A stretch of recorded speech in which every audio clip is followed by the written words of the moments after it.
আসসালামু আলাইকুম। আমি আছি Abdul Hamid, my YouTube channel. আমরা আজকে কথা হলো বাংলাদেশের বন্যার্থদের নিয়ে।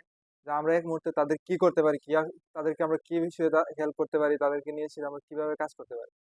আমরা জানি বিগত কয়েকদিনে বন্যার কারণে ভারতীয় ও পানি খুলে দেওয়াতে আমাদের দেশের বিভিন্ন অঞ্চলে প্রাণের যে প্রবাহ বেড়ে গেছে, তাতে করে অনেক সংখ্যক লোক, প্রায় ৩ লক্ষেরও বেশি যে মানুষ এখন আটকা পড়ে আছে।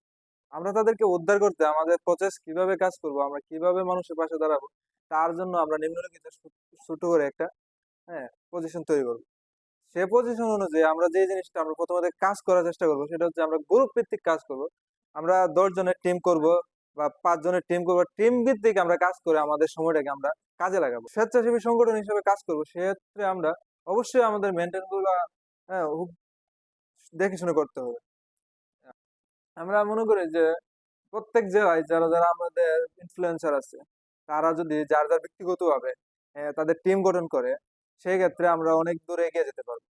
এই ক্ষেত্রে আমরা মনে করি আমরা শুকনো খাবারের চেয়ে এখন জরুরি হচ্ছে তাদেরকে উদ্ধার করা, তাদেরকে একটা বাসস্থান ব্যবস্থা করে দেওয়া, তাদের বাসস্থানের সঠিক পর্যায়ে তাদেরকে রাখা, এই জিনিসটা খেয়াল করবো। আর দ্বিতীয়ত আমরা যে ত্রাণ দিতেছি তাও দরকার। এই ক্ষেত্রে আমরা যদি তাদেরকে ভালো পরিমাণে কোনো কিছু নাও দিতে পারি, কিন্তু আমরা যেগুলো দিচ্ছি তাতে আমরা চলে। কিন্তু তার ভিতরে যে জিনিসটা আমরা লক্ষ্য করতেছি, অনেকে মানে একজন ফ্যামিলি যার ক্যামেরার সামনে আসতে রাজি না, কিন্তু তাকে ক্যামেরার সামনে আনতে বাধ্য করতেছে, তারা অনেক সময় বই পায়া তারা আসে না ক্যামেরার সামনে যে ত্রাণ নেওয়ার জন্য। এক্ষেত্রে অনেক ফ্যামিলি না খেয়ে ক্ষুধার্ত অবস্থায় পড়ে আছে। আমরা চেষ্টা করব আমরা ছবি কম তুলে, আমরা অনলাইনে প্রচার ভিত্তিক কম করে তাদেরকে ত্রাণ সহযোগিতা করার জন্য। এ বিষয়টা সবসময় আমাদের খেয়াল রাখতে হবে যে আমরা মানুষকে সাহায্য করতে গেছি টাকা ইনকাম করতে না। আমরা সবসময় তাদের এই জিনিসটা আমাদের খেয়ালে আনতে হবে। দ্বিতীয়ত আমরা আরেকটা জিনিস চিন্তা করবো, সেইটা হচ্ছে বর্তমানে আমাদের যেসব তরুণ প্রজন্ম কাজে যাচ্ছে, তাদেরকে কেউ কোনো ধরনের উস্কানিমূলক কথা বললে কেউ কারো বাধা সৃষ্টি করবেন না। এই বিষয়টা আমাদের সদা দৃষ্টিতে খেয়াল রাখতে হবে। আর বিশেষ করে আমাদের বড় বড় যত ইনফ্লুয়েন্সার আছে, তাদেরকে আমরা আহ্বান করবো যাতে তারা এই মাঠে সবার সাথে একসাথে কাজ করে।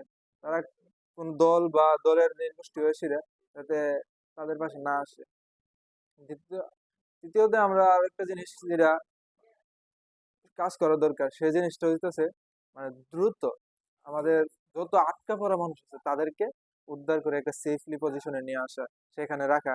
সেই জিনিসটা আমাদের সবচেয়ে বেটার একটা অপশন হবে। যাতে সেফলি একজন লোক বসস্থানে আসতে পারবো, এখানে থাকতে পারবো, তখন সে যে কোনো মূল্যে তার খাবার ব্যবস্থা করতে পারবো, সবকিছু করতে পারবো। আমরা চেষ্টা করবো সবার আগে লোকদেরকে উদ্ধার করে আমরা একটা বাসস্থান তৈরি করা।